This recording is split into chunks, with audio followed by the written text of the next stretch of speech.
Baik, Bung Beni. Oke, COVID. Bung Beni, kalau Anda baca, Anda lihat, dengar dari pidato Ketua MPR, Ketua DPD, dan Presiden, Anda baca bahwa ini juga amandemen tinggal menunggu waktu aja gitu, Ben? Ya, saya waktu itu kan datang Pak Budiman tanggal 16 itu ya, menghadiri sidang MPR itu, dan saya sangat kaget ketika Ketua MPR menyampaikan pidato bahwa seolah-olah MPR sudah memutuskan melakukan amandemen terhadap Undang-Undang Dasar, khususnya untuk menambah kewenangan MPR untuk menyusun PPHN atau GBHN itu. Dan pada saat yang sama, Presiden Jokowi juga menyampaikan apresiasi dalam pidatonya, demikian juga Ketua DPD. Sehingga bagi saya itu silakan saja, tetapi saya tegaskan pada saat itu bahwa Ketua Majelis itu menurut saya telah melakukan kebohongan kepada publik, ya. Mengapa saya sampaikan itu, menyatakan itu sebagai kebohongan? Sebab kami di MPR sama sekali belum memutuskan untuk dilakukan amandemen terbatas, khususnya untuk memasukkan pasal tentang GBHN atau PPHN di dalam konstitusi dengan mengubah pasal tentang kewenangan majelis. Sama sekali belum. Saya ini kan Pak Budiman pimpinan badan pengkajian di MPR itu, sehingga saya tahu persis pada saat ini kami ditugaskan oleh pimpinan majelis untuk melakukan pengkajian soal ini. Kami masih menyusun kontennya PPHN ini. Kami masih debat soal bentuk hukumnya PPHN ini. Semua sepakat PPHN, tetapi belum ada kesepakatan mengenai bentuk hukumnya.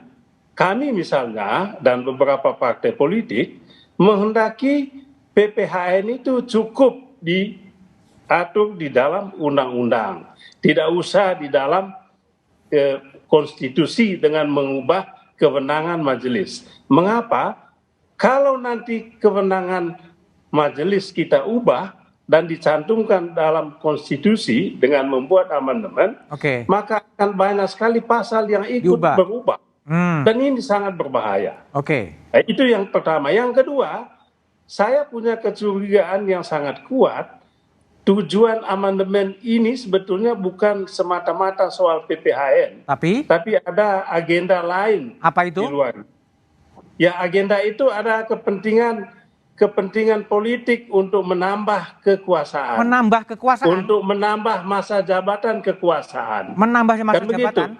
Untuk ya bisa, misalnya soal tambah 3 periode jabatan presiden, menunda pemilu, menunda pilpres sampai 2027. Ini kan kepentingan atas nama rakyat.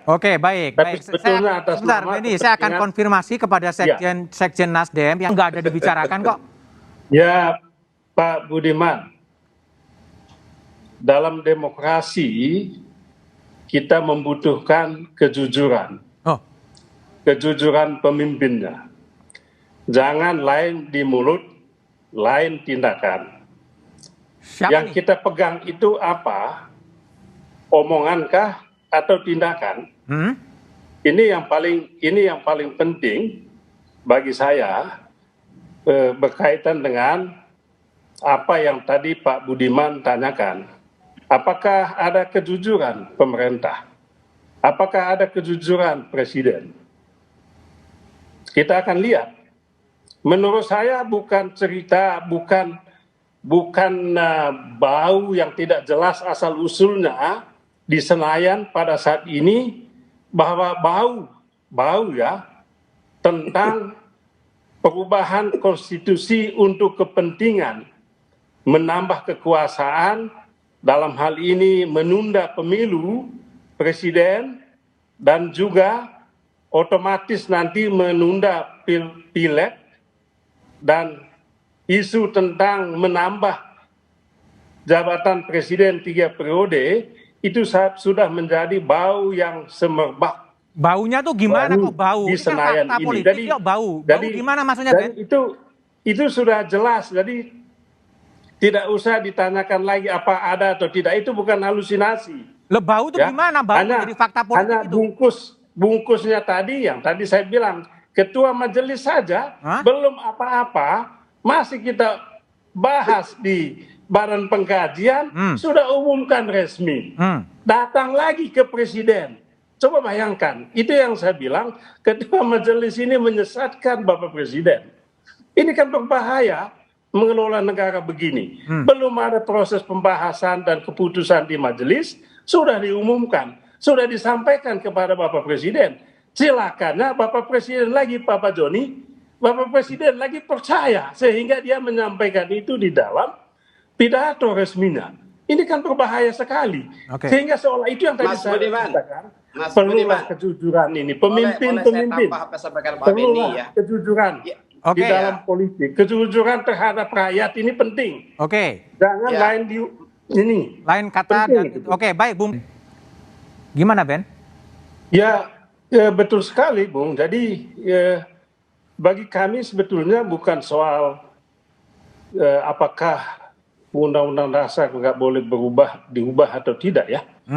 Yang mencemaskan kami itu adalah itu tadi yang saya sampaikan, bau yang tadi Pak Joni mengkonfirmasikan bau itu datangnya dari istana. Bau dan harum. begitu, ya kan? Bau itu dari istana. Yang dari istana itu sampai, bau harum. Ya, bau harum dari istana itu. Bau saja, bau itu dari Pak betul. Beni. Betul, bau harum itu. Baunya yang harum itu sampai ke istana. Dan bau harum itu, baunya harum. Bau yang dari istana itu baunya harum dan sampai itu ke Senayan. Bau itu mengatakan sampai bahwa ke masyarakat. ada agenda tersembunyi. Apa itu?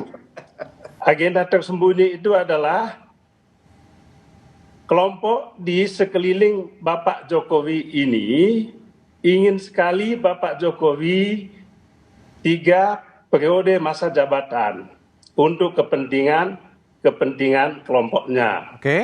Yang kedua, kalau skenario bau yang harum dari istana yang ini tadi gagal, maka ada bau harum yang kedua, yaitu jangan 3 periode lah, tolong ada baunya lebih kecil sedikit, lebih kurang harumnya, yaitu apa?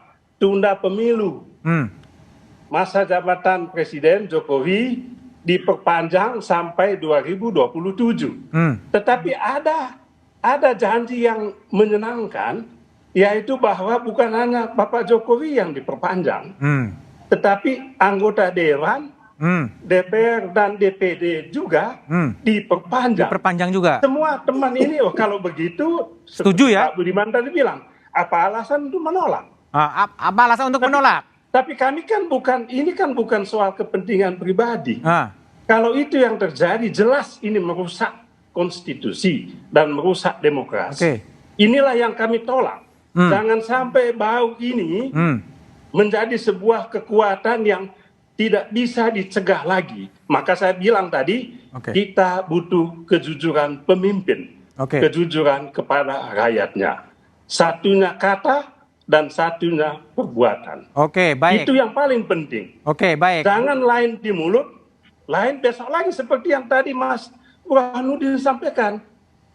Dulu bilang tidak setuju amandemen, sekarang malah mengundang tokoh-tokoh untuk mendukung amandemen. Mana yang bisa dipegang pemimpin ini? Gitu loh, ini loh Pak Budiman, ini loh Pak Joni. Ya. Kalau Pak Joni tadi bilang itu jangan pikirannya Pak Beni. Baik. Sekarang Bung soal itu saja boleh. Pak Joni, gimana Bung Beni? Jadi apa yang harus dikerjakan oleh, kalau Demokrat dan PKS kan berada di luar sendirian, apa yang harus dikerjakan sekarang sebetulnya oleh publik untuk mengawasi agenda itu?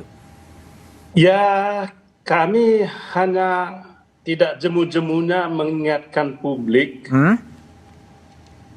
pentingnya mencegah agenda ini dilakukan. Jadi jangan sampai ada istilah saya itu konstitusional hostile takeover lah ya. Hostile takeover itu tapi atas nama konstitusi begitu ya. Jadi alasan yang dipakai itu adalah pandemi COVID ini tidak akan berhenti sampai 2023. Oleh sebab itu pemerintah saat ini fokus membantu rakyat. Fokus bagi-bagi bansos untuk rakyat. Yang kedua, ya kalau pemilu tetap diadakan 2024, maka keuangan negara akan banyak dihabiskan. Mending uang ini dipakai untuk rakyat yang kena dampak ekonomi akibat COVID ini. Kemudian tentu yang ketiga, ada yang tadi saya sedikit menyampaikan, Pak Joni tadi juga singgung soal ini, ada invisible agenda, yaitu agenda untuk mengawal dan mengamankan IKN baru ini. Jangan sampai kalau presiden akan datang bukan Bapak Jokowi, maka ibu kota negara ini tidak akan dilanjutkan. Dan ini akan membawa damage bagi mereka yang sudah terlanjur menanamkan uangnya atau modalnya di sekitar IKN di Kalimantan itu. Jadi ada reasoning-reasoningnya. Kalau tadi dikatakan ini halusinasi Pak Beni saja, ini tesis yang tidak ada asal usulnya. Jangan juga, Pak Budiman, saya ini kan jelek-jelek begini, saya ini kan pimpinan Badan Pengkajian MPR. Jadi bau-bau yang harum yang tadi Pak Joni bilang di istana ini udah masuk sampai ya? Juga di tempat saya. Bau-bau harum tadi. Bau harumnya. Baik. Jadi ada ini barang. Jadi saya hanya ingatkan kepada rakyat, civil society, tolong kawal reformasi ini. Kawal konstitusi kita yang menjamin demokrasi ini. Dan ketiga, saya minta tolonglah pemimpin jujur kepada rakyat. Jujur. Bung Joni, jadi